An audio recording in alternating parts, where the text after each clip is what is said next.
पण हा मुलगा इथे कसा काय? आत्ताच्या आत्ता माझ्या समोर याला फेकून द्या. थांबा मोहन काका, तो माझ्या सांगण्यावरून इथे आला. आर्यन माझा मित्र आहे आणि तो मला भेटायला इथे आला. अमृता तू गप्प बस, तुझ्याशी बोलत नाहीये मी. हो पण माझ्या मित्राविषयीच बोलताय ना? खबरदार त्याला मित्र म्हणालीस तर. सरतापेंच्या घरात विनायक सोडल्यास दुसरा कोणी मैत्रीच्या लायक नाहीये. बाबा तुम्ही असं कसं बोलू शकता? तो माझा. तुला एकदा सांगितलेलं कळत नाही का? बाबा तुम्ही. अमृता जाऊ दे, उगाच माझ्यासाठी तू यांच्याशी वाद घालू नकोस. हे बघ आता हे खूप चिडले. तू त्यांना कितीही समजवण्याचा प्रयत्न केलास तरी ते समजून घेणार नाही. शेवटी तुम्ही तुमची राजकारण्याची जात दाखवलीतच मिस्टर किल्लेदार.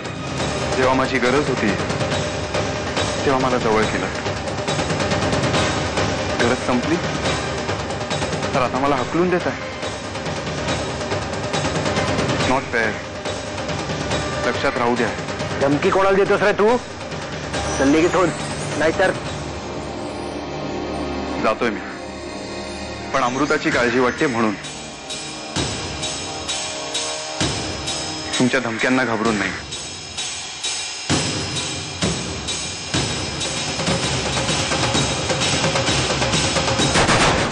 काय नरसिंह रमावतीला गेले? अहो अग्नी साधी जानकीला कळवा. पोचला पण. परमेश्वरा, तिथं काय झालं असेल याची मला कल्पना सुद्धा करता येत नाहीये.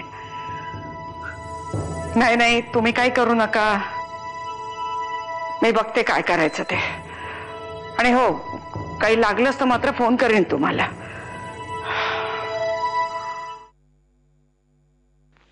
काय ग काय वाचतेस? अगं हे पुस्तक आपण काल घेतलंय ना? तुझं वाचून नाही झालं? स्पीड चांगला आहे. आली तू आत्याबाईंना भेटलीस? मी नाही. का? नाही, मगाशी त्या जरा टेन्शन मध्ये होत्या. मग जाऊ दे ना, काहीतरी झालं असणार.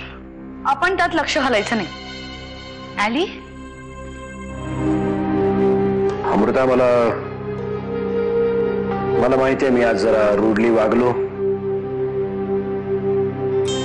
पण जे काही केलं ते तुझ्यासाठीच केलं.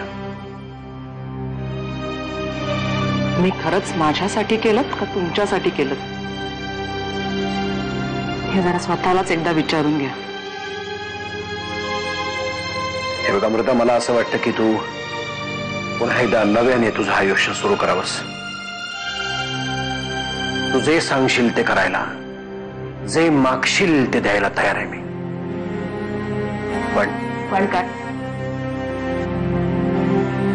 बरेच दिवस सुट्टी झाल्यामुळे तुझं कामाकडे लक्षच नाहीये.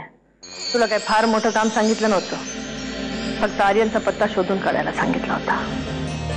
इकडनं तिकडनं चौकशी करायचा प्रयत्न केला मॅडम, पण सिक्युरिटी लईच टाईट आहे. आणि त्या पोरीचं तर काही विचारूच नका. तिची चौकशी करतोय असा नुसता संशय जरी आला तरी गोळ्या घालतील ते लोक. नसती कारण सांगत बसू नकोस मला. एक साधं काम सांगितलं होतं, 2 दिवसात तेही नाही करता आलं तुला.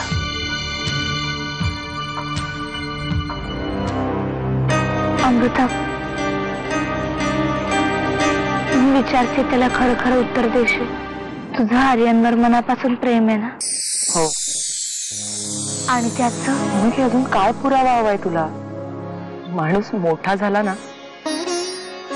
की तो बहिरा होतो, तर आमच्याकडेही कुठला पर्याय उरणार नाहीये पळून जाण्याशिवाय. अमृता,